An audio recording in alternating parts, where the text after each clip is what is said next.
Economic development is concerned with the structure of a society's economy and the predominant methods of production of goods and services. At the same time, development also implies certain social and demographic characteristics. While development is a continuous process, countries can be grouped according to their relative level of development. The social scientists and geographers generally use the terms developed or and more developed and developing or less developed to describe countries at more advanced and earlier stages of development, keeping in mind that in reality the distinction is not absolute.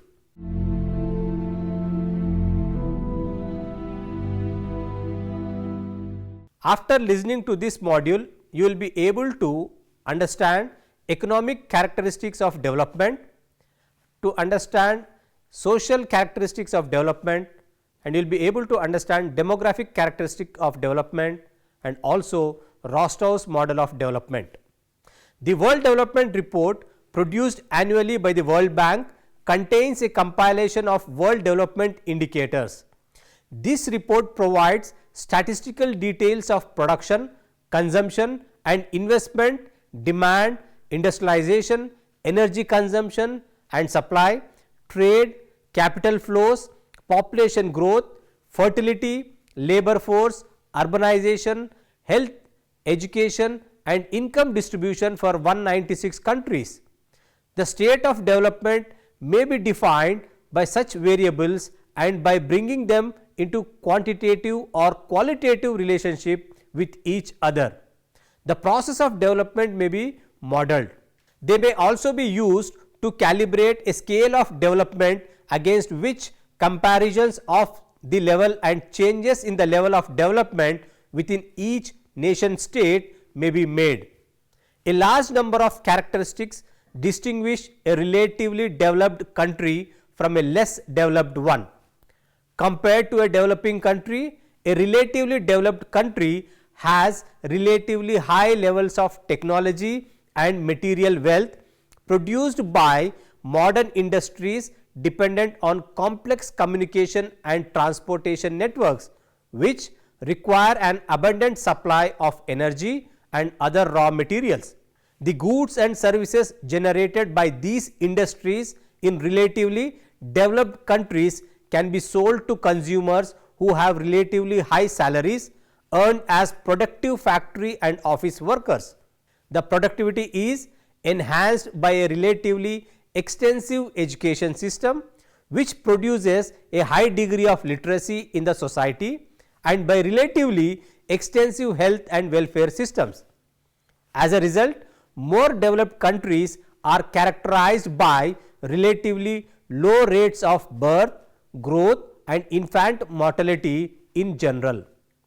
Developed countries stand in easy contrast to underdeveloped, less developed or developing world.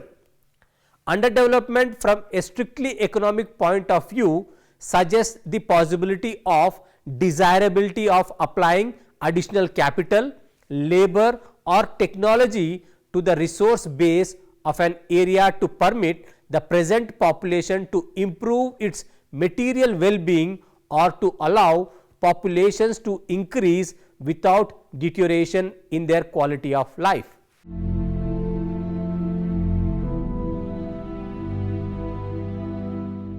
The economic characteristics that distinguish a country's level of development can be assembled in three groups: economic, social and demographic. There are several important indicators which are generally used to measure the economic development of a nation or region. These indicators include average income of the people, structure of the economy, production per workers, access to raw material and availability of consumer goods.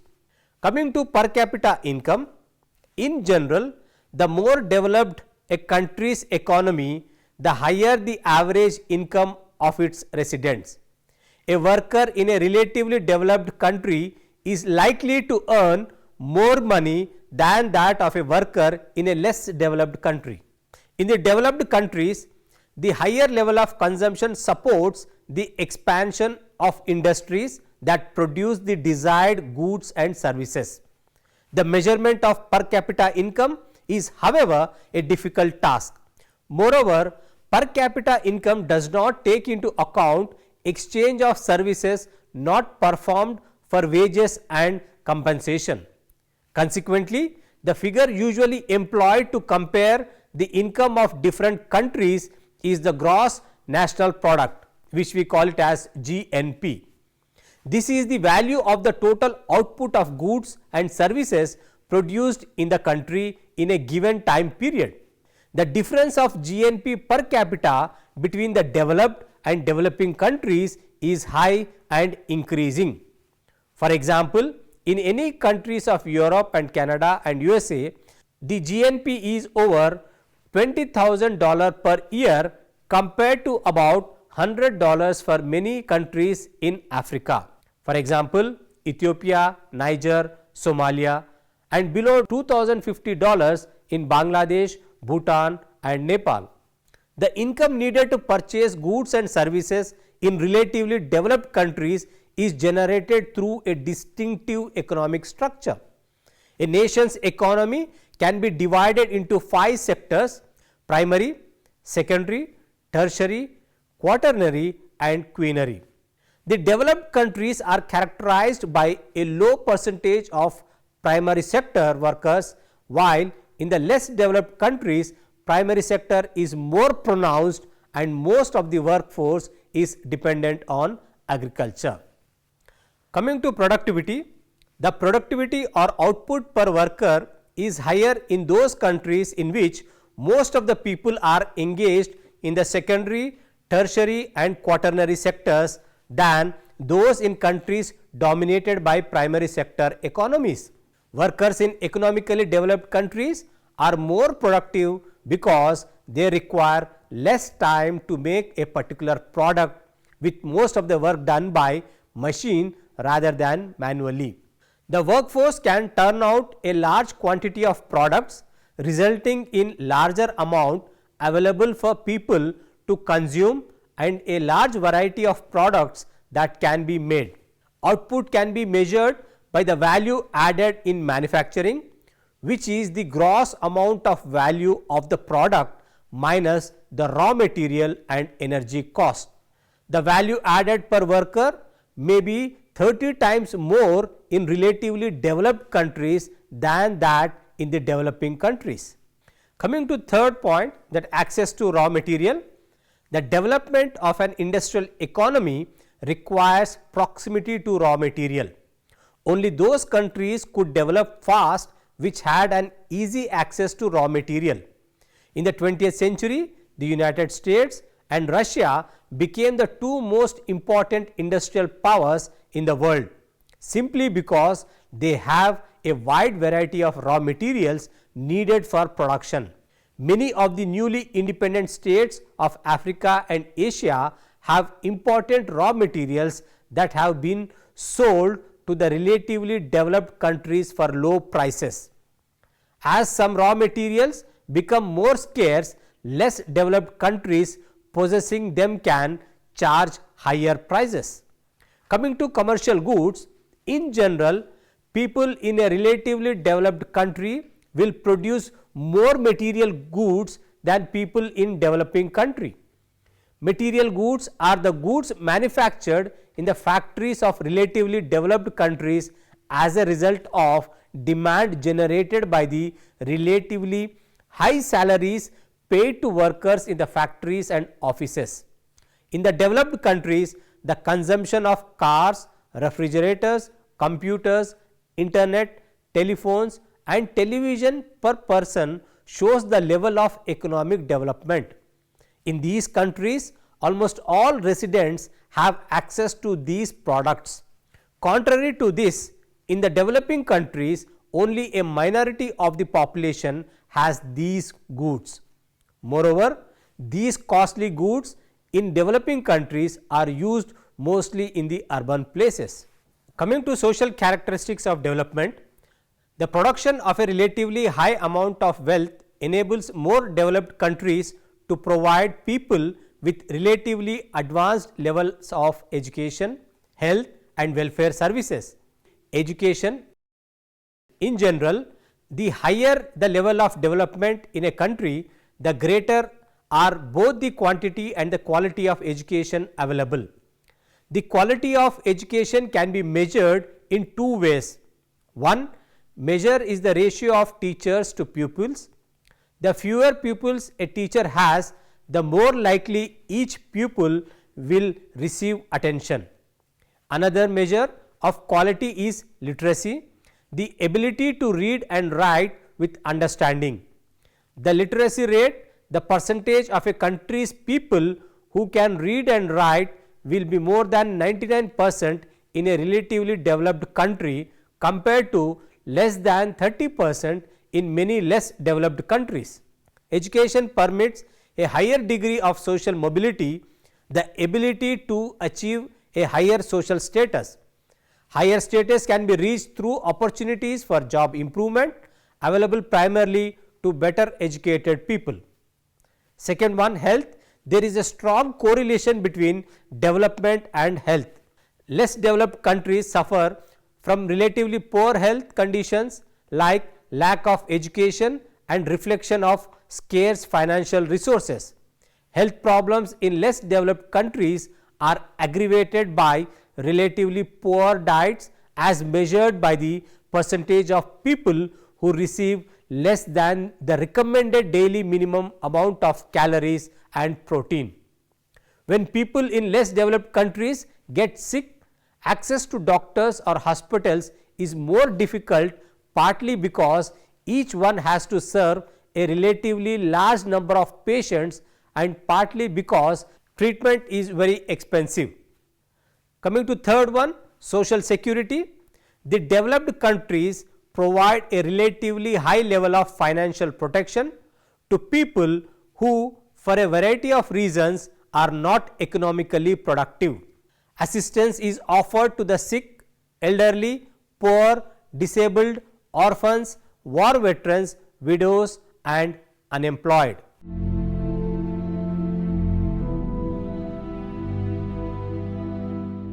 The general demographic attributes of the developed and developing countries are different. The relatively high levels of health and welfare in more developed countries enable people to survive infancy and live longer. At the same time, the demographic characteristics of a country are strongly influenced by the structure of the economy. The rates of infant mortality, crude birth and natural increase, plus the age distribution of the population and energy consumption are relevant. The infant mortality rate is relatively high in the less developed countries. The relatively poor masses of these countries are not able to provide food and medicine to prevent fatal illness such as dehydration caused by diarrhea. Lack of education may result in poor practices such as the use of dirty knives to cut the umbilical cord, found in India to be a major cause of fatal tetanus. Natural increase rate, that is the difference between the crude birth rate and the crude death rate, is relatively high in the developing countries. A relatively high natural increase rate places a strain on a less developed country which must provide services that include hospitals, housing, schools and jobs for a rapidly expanding population. In the developing countries of Africa and Asia, crude birth rate is as high as 40 per thousand, while in the developed countries like Germany, it is as low as 10 per thousand. The crude death rate has been significantly checked in recent years even in the developing countries owing to the diffusion of medical technology. The age structures of the developed and developing countries are also different. The relatively high crude birth rate in less developed countries results in a different age structure than in more developed countries. Developing countries are characterized by a relatively high percentage of children under 15 who are too young to work and must be supported by employed adults and government programs.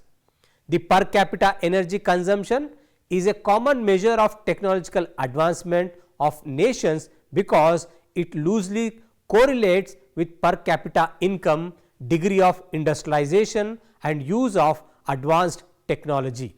Energy consumption rather than production is the concern.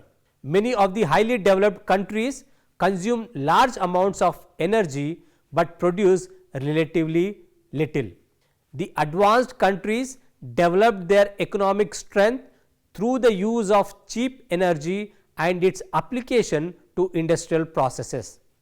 But energy is cheap only if immense capital investment is made to produce it at a low cost per unit. The less advanced nations unable to make those necessary investments or lacking domestic energy resources use expensive animated energy or such decreasingly available fuels as firewood, and the use must forego energy intensive industrial development. Anything that increases the cost of energy further removes it from easy acquisition by less developed countries. The oil shock since 1970s to the present and the consequent increase in the price of all purchased energy supplies serve to widen further the gulf between the technology subsystems of the rich and the poor countries of the world.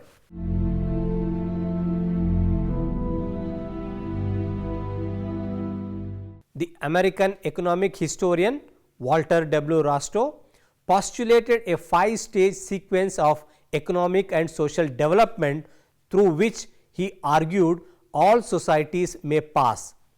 Rostow proposed in his model of economic development 5 stages as given: 1. The traditional society, 2. The preconditions for takeoff, 3. The takeoff, 4.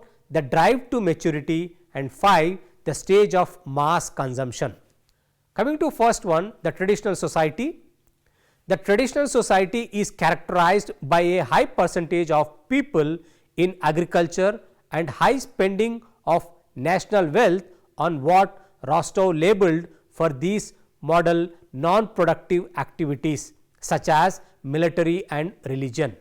The first stage is characterized by primitive technology, hierarchical social structure and behavior conditioned more by custom and accepted practice than by apparently rational criteria. These characteristics combine to place a ceiling on production possibilities. Coming to second aspect, that is preconditions for takeoff. The country produces an elite group of people willing to try innovative economic activities and to implement new industrial agricultural techniques. National investment is concentrated in transport and other infrastructures needed for the ultimate increase of productivity. The second stage emphasized a size in the rate of productive investment, a start on the provision of social and economic infrastructure, the new emergence of a new economically based elite and an effective centralized national state. Coming to third one, the takeoff. Rapid growth is generated in a limited number of sectors such as textiles, railways or dairy products. The country undergoes a form of industrial revolution with a rapid series of technical advances in a few industries. The takeoff stage has been described by Rostow as the great watershed in the life of modern societies. It is a period of around 10 to 30 years during which growth dominates society, the economy and the political agenda and investment rises, especially in the leading sectors of manufacturing industry. Self-sustaining growth results in the drive to maturity stage. Coming to fourth one, the drive to maturity. Modern technology is applied to a wide variety of industries. Labor becomes more skilled and specialized. Basic industries in addition to those from the takeoff period grow. Characterized by diversification as most sectors grow, imports fall and productive investment ranges between 10 and 20% of national income. Coming to the last stage, that is the stage of mass consumption. The economy shifts from production of heavy industry such as steel and power to consumer goods like cars, TV sets, computers and refrigerators.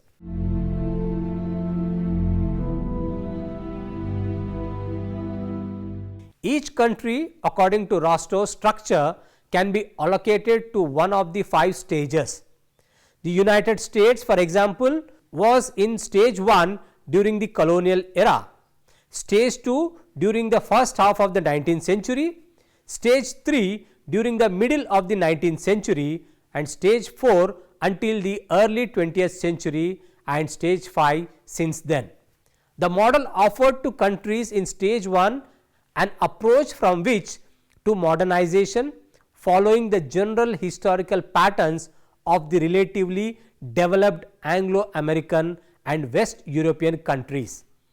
While many of the Rostow's criteria for each stage are arbitrary, the model suggested to leaders of less developed countries priorities for investment in the economy.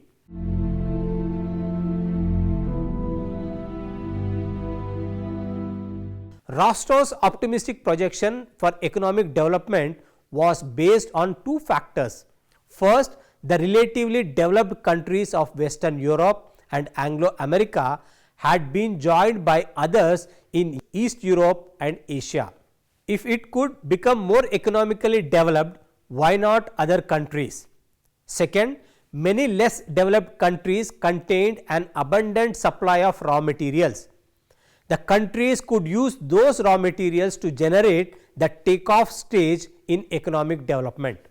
The most notable example has been the development efforts of Southwest Asian countries using revenues from oil sales. Obstacles in the 1980s, the hope that all less developed countries could achieve the advanced stages of Rostow's development model has faded. Less developed countries face 2 fundamental obstacles. First one, resource distribution, and second one, the market stagnation. So, coming to first one, that is resource distribution, resources are not distributed uniformly among less developed countries. The developing countries are divided between the haves and have-nots in terms of resources available.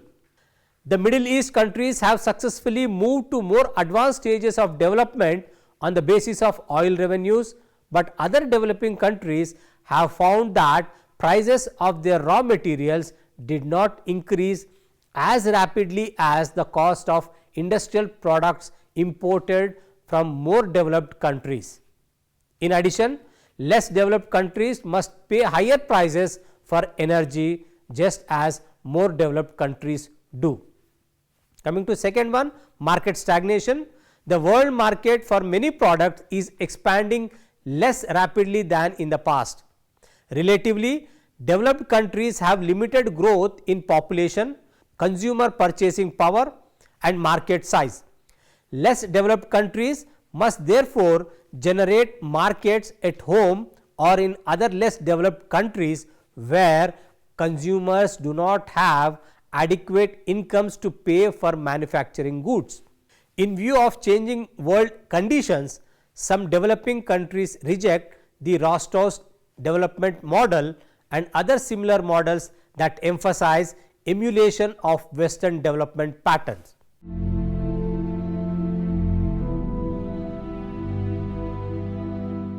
Here we have discussed about the concept of measures of development. The economic characteristics tell us about the development at various levels globally. The social characteristics deal with education, health and security. The demographic characteristics talks about various aspects of human development like infant mortality, life expectancy, etc. Rostow's model explains about 5-stage sequence of economic and social development.